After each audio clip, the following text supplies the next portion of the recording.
வணக்கம் நேயர்களே, நான் உங்கள் மருத்துவர் எஸ்டி வெங்கடேஸ்வரன் பேசுகிறேன். ஆர்ட் ஆஃப் ஈட்டிங் அப்படின்னு நம்ம தொடர்ச்சியாக பார்த்துக்கிட்டு இருக்கோம். இதில் என்ன பார்க்க போகிறோம் அப்படின்னா, இதுலேயும் ஒரு ஒயிட் சம்மந்தப்பட்ட ஒரு உணவுப் பொருள் தான். இன்ஃபேக்ட் இந்த பொருள் இல்லாமல் சமைக்கிறதே ரொம்ப கஷ்டம்னு சொல்லலாம். நிறையா பேருக்கு இது இல்லை அப்படின்னாவே அந்த உணவே பிடிக்கலைன்றவாங்க. கொஞ்சம் கம்மியானா கூட என்னது ஒன்றும் டவுட்டே இல்லை, நீங்கள் நினச்சதே தான், சால்ட், உப்பு. அப்போ இன்றைக்கி ஒயிட் பாய்சனுங்கிறாங்களே, அதில் உப்பையும் சேர்த்துட்டாங்க. முதல்ல என்ன சொன்னாங்க, ஒயிட் சுகர் பாய்சன்னாங்க, ஒயிட் ரைஸ் பாய்சன்னாங்க. இப்போ நிறையா பேர் ஒயிட் சால்ட்டும் பாய்சனுங்கிற மாதிரி நினச்சிட்டு இருக்காங்க. உண்மையிலே அப்போ சால்ட்டில் இந்த மாதிரி டிஃப்ரென்ஸ் இருக்கா அப்படின்னா இருக்குது, அதில் ஒன்றும் சந்தேகம் இல்லை. நிறைய உப்பு இன்றைக்கி மார்க்கெட்டில் இருக்குது. ஒயிட் கலரில் உப்பு இருக்குது, வேறு பிளாக் சால்ட் இருக்குது, ஹிமாலயன் பிங்க் சால்ட் இருக்குங்கிறாங்க. அப்போ கலராக இன்றைக்கி உப்பும் இருக்குங்க. அப்போ காஸ்ட்லியான உப்பெல்லாம் ரொம்ப நல்லதா அப்படின்னா கிடையவே கிடையாது. இதெல்லாம் என்ன சொல்கிறது, ஒரு விளம்பரம் அப்படிங்கலாம், இல்லை ஒரு தவறான இதில் ஓடின்னு இருக்கு. நம்ம தான் கொஞ்சம் கேர்ஃபுல்லாக இருக்கணும். எந்த விளம்பரத்தையும் நம்ம எடுத்த உடனே ஆரோக்கியம் சம்மந்தப்பட்ட அது விளம்பரமாக இருந்தால் கண்டிப்பாக 1க்கு 2 தடவை நம்ம செக் பண்ணிக்கணும். என்ன இப்போ பொதுவாக உப்புன்னா என்னங்க, நம்ம தூத்துக்குடியில் விளையிற கடல்லேருந்து எடுக்கக்கூடிய உப்பு தான் நம்ம நினச்சிட்டு இருக்கோம். அதுதான் காலங்காலமாக எல்லோரும் யூஸ் பண்ணுறது நம்ம சைடெல்லாம். டேபிள் சால்ட் இல்லையா? அதில் என்ன காம்போசிஷன் இருக்குது? மேக்ஸிமம் சோடியம் குளோரைடு 99% மேலே என்ன இருக்குது, அதான் இருக்குது. கொஞ்சம் வேணால் இடத்துக்கு தகுந்த மாதிரி கொஞ்சம் கால்சியம் இல்லை பொட்டாசியம் மெக்னீசியம் கொஞ்சம் மாறுபடும். ஸோ மேக்ஸிமம் உப்பு அப்படின்னா சோடியம் குளோரைடு தான். அப்போ இல்லை சார், இந்து உப்புங்கிறாங்களே, ஹிமாலயன் பிங்க் சால்ட்டுங்கிறாங்களே, அது ரொம்ப நல்லதுன்னு எல்லோரும் சொல்கிறாங்களே அப்படின்னா அதில் என்ன இருக்குது? தயவு செய்து காம்போசிஷனை படிங்க. அதில் என்ன போட்டிருக்கோம்? சோடியம் தான் மேஜராக இருக்குது. வேறு பிளாக் சால்ட், அதுலேயும் சோடியம் தான் நிறையா இருக்குது. இன்ஃபேக்ட் அந்த பிங்க் சால்ட்டில் என்ன டிஃப்ரென்ஸ்னால், கொஞ்சம் ஒரு மைக்ரோ லெவலில் பொட்டாசியம் என்கிற உப்பு கொஞ்சம் அதிகம். இந்த பிளாக் சால்ட்டில் கொஞ்சம் ப்ராசஸ் பண்ணுறாங்க, என்ன சொல்கிறது, ஒரு சல்ஃபூரிக் ஒரு ஃப்ளேவர் வரும், கொஞ்சம் அயன் மாதிரி கொஞ்சம் சேர்ப்பாங்க.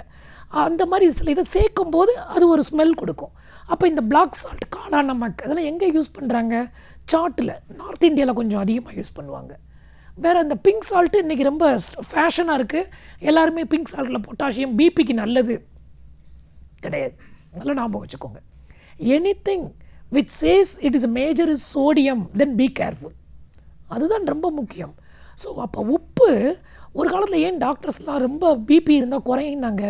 பிபி உப்பு ரொம்ப சாப்பிட்டா நீர் சேரும், வால்யூம் கூடும், வால்யூம் கூடனா ப்ரெஷர் கூடும். ஸோ உப்பை குறைச்சிருங்க, பிபி குறையும்னாங்க. நீங்கள் எவ்வளவு தான் குறைச்சாலும் ஒரு குறிப்பிட்ட அளவு தான் குறையும்.